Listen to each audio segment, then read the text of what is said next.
السلام عليكم ورحمة الله وبركاته. ازيكم حبايبي؟ عاملين ايه؟ يا رب تكونوا دايما بخير. وحشتوني وحشتوني وحشتوني من اخر فيديو. النهاردة جاية بفيديو جميل جدا جدا جدا، احلى شوية ممبار النهاردة هنعملهم مع بعضينا. الممبار البلدي من ايد اختكم شوشو. ما شاء الله تبارك الرحمن، زي ما انتم شايفين اهو. بصراحة بينده عليكم، بيقول لكم تعالوا كلوني تعالوا كلوني. ويلا نشوف النهاردة وصفتنا ونقول بسم الله. النهارده يا جماعه جايين كده، جايبين كيلو ممبار. ما شاء الله تبارك الرحمن، بألف هنا وشفا. انا بقى غسلته كويس جدا كده بالملح بقى والليمون والخل، وزي ما انتم شايفين بقى معايا زي الشمعة المنورة. ما شاء الله تبارك الرحمن، ابيض زي الفل يا جماعه اهوت.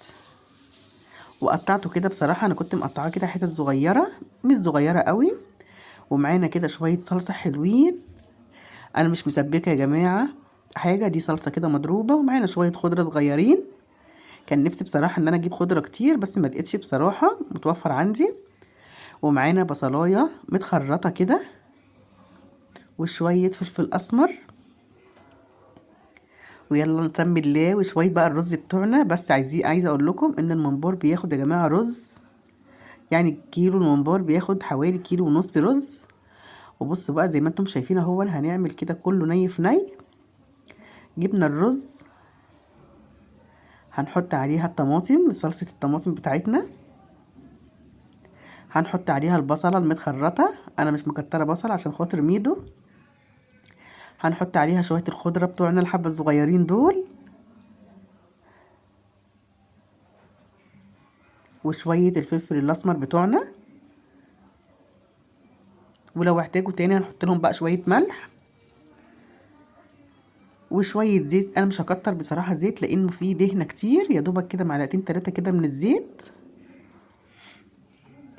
وهنقلب بقى ده كله كده في بعضيه. وادي يا جماعة زي العسل ما شاء الله. بصوا احمر وما شاء الله عليه تبارك الرحمن، زي العسل. كله ني في ني كده، ولا سبكتي اي حاجة خالص. بقى جميل خالص اهو، احمر وما شاء الله تبارك الرحمن، بألف هنا وشفا. ويلا بقى هقول لكم النهارده على طريقة حشو الممبار بأسهل طريقة وأسرع طريقة مع أختكم شوشو. احنا بعد ما عملنا خلاص الخلطة يا جماعة، زي ما انتم شايفين اهو. بصوا انا بقول لكم طبعا زي العسل ما شاء الله تبارك الرحمن. هنجيب كده واحدة الممبار، وزي ما انتم شايفين اهو. بصوا في ثواني هتحشي. لو 5 كيلو 10 كيلو ممبار هتحشوهم، مش هياخد منكم ساعة. يعني انا يا جماعة انا حشيت ده كله كده والله ما كملت ربع ساعة بالظبط. اسهل طريقة واوفر طريقة واسرع طريقة مع حشو الممبار مع اختكم شوشو. زي ما انتم شايفين اهو. انا ما بملاش بقى طبعا صباع الممبار قوي، عشان خاطر ما ينزلش مني رز كتير في قلب الحلة. ويلا نحشي تاني كده ونشوف، عشان الطريقة دي يا جماعة والله كلكم هتعجبكم بصراحة. بص اهو، وبصبعينك كده وتدخلي في قلب الممبار. ما شاء الله اهو في ثواني. بصوا ادي حشوة الممبار، اسهل طريقة زي ما قلت لكم.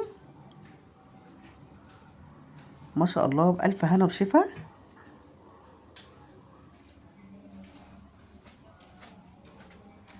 انا حشيت معاكم شوية اهو، مش هكمل معاكم الكمية كلها، بس انا بوريلكم يعني. بصوا على طول على طول على طول على طول هنحشي الممبار بتاعنا. عبال ما المية تغلي هنكون حشينا معانا الممبار كله. صدقوني يا جماعة الحركة اللي احنا بنعمل بيها دي حشوة الممبار والله بتبقى سريعة. وزي ما انتم شايفين اهو قدامكم.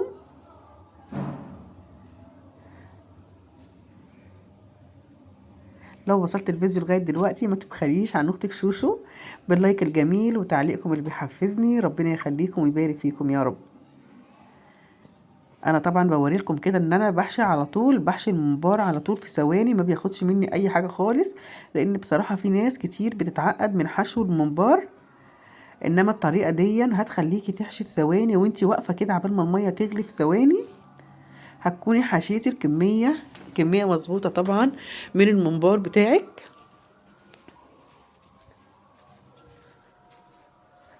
ما شاء الله اللهم بارك. في ثواني هنحشي الممبار بتاعنا.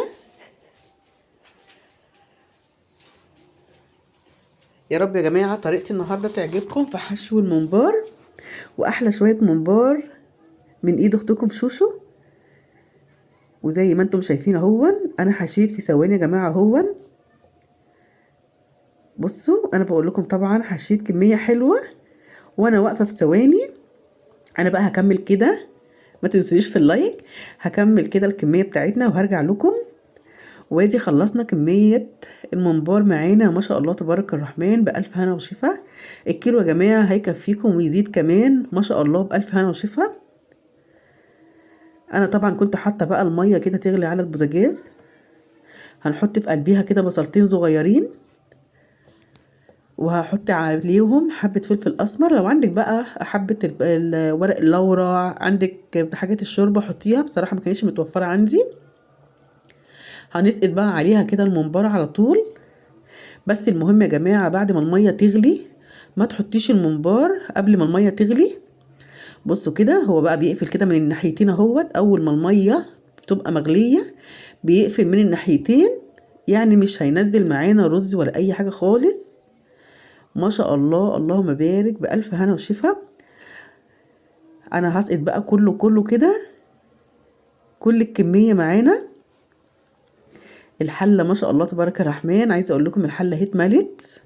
المهم ان انتوا ما تملوش صباع الممبار كتير في رز عشان ما يخرش مننا في قلب الحلة، وخسارة طبعا وحرام. والبصلاية في قلب المية وحبة التوابل بتاعتنا. يعني في ثواني هنعمل حبة الممبار بتوعنا.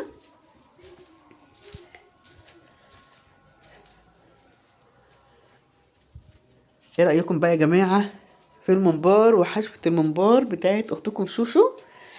وادي بصوا بقى معايا لسه كمية كبيرة هسقطها في المية وهرجع لكم. سقطنا طبعا في الحلة، بس بصراحة لقيت الحلة صغيرة عليهم.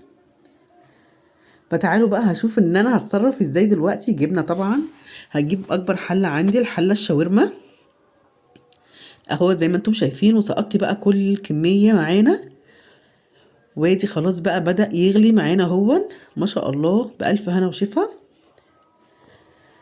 وادي المية يا جماعة بدأت تغلي معايا مغلية، يعتبر المية بتغلي. ولو عايزة تزودي مية لازم تزودي مية سخنة، ما تحطيش مية ساقعة. يعني حطي شوية مية كده في الكنكة وزودي براحتك. ما شاء الله بألف هنا وشفا. وادي معانا الممبار استوى زي ما انتم شايفين. شرب بقى ميته كده ومعناش رز خالص في قلب الحلة اهوت. ولا واحدة يا جماعة، عايزة اقول لكم ولا واحدة والله اتفكت. لازم بقى نطلعه كده ما نخليهوش في الحلة عشان خاطر طبعا السخونية بتاعة الحلة ممكن يفرقع مننا في قلب الحلة. لا طلعيه كده وحطيه في صينية وحمري كده على القد، لان بصراحة الممبار ما بيتاكلش غير وهو سخن. بألف هنا وشفا. وطبعا كان ميدو بقى معايا عمال يقول لي يا امي حمري لي شويه كده. فانا بصراحه وانا واقفه كده قلت احمر له 70. كان طبعا جاي من المدرسه ورايح الدرس مستعجل، فقلت احمر له كده 70 يتغدى بيهم قبل ما يمشي على الدرس. وادي هحمر لميدو شويه الممبار بتوعنا عبال ما اطلع اللي في الحله كله واخليه في الصينيه. بسم الله ما شاء الله اللهم بارك. وحبه زيت بقى وحبه سمنه هنحطها في قلب الصينيه وهنحمر بيها الممبار بتاعنا. بصوا هنا لسه الممبار بتاعنا لسه ما طلعش، هنطلعه كله في قلب الصينيه بتاعتنا ومعانا بنحمر. يعني بصوا يا جماعه ايدين الاتنين شغالين، ايد بتحمر زي ما انتم شايفين وايد بتطلع الممبار من الحله. ما شاء الله بألف هنا وشفا. بصوا بقى يا جماعه لون الممبار بتاعنا ما شاء الله بألف هنا وشفا. بسم الله ما شاء الله اللهم بارك. ده كده كان غدا النهارده. غدانا النهارده يا جماعه احلى ممبار بلدي بألف هنا وشفا. ويا رب النهارده الفيديو يعجبكم وينول اعجابكم وتفضلوا معانا احلى شويه ممبار من ايد اختكم شوشو. ما تنسوناش بقى في لايكاتكم الحلوه وتعليقاتكم الجميله اللي بتحفزني. ربنا يسعدكم ويبارك فيكم يا رب. وكده خلاص اهوت بسم الله ما شاء الله. زي ما قلت لكم يا جماعه قبل كده، الممبار ما بيتحمرش غير وهو ما بيتاكلش غير وهو سخن. يعني اول ما خلاص كده هتاكلي حمريه، عشان طبعا يبقى سخن وجميل ما شاء الله. بألف هنا وشفا. ويا رب النهارده الفيديو يكون عجبكم وينول اعجابكم، وتسلموا لي احلى عيله. ربنا يحفظكم ويبارك فيكم. السلام عليكم.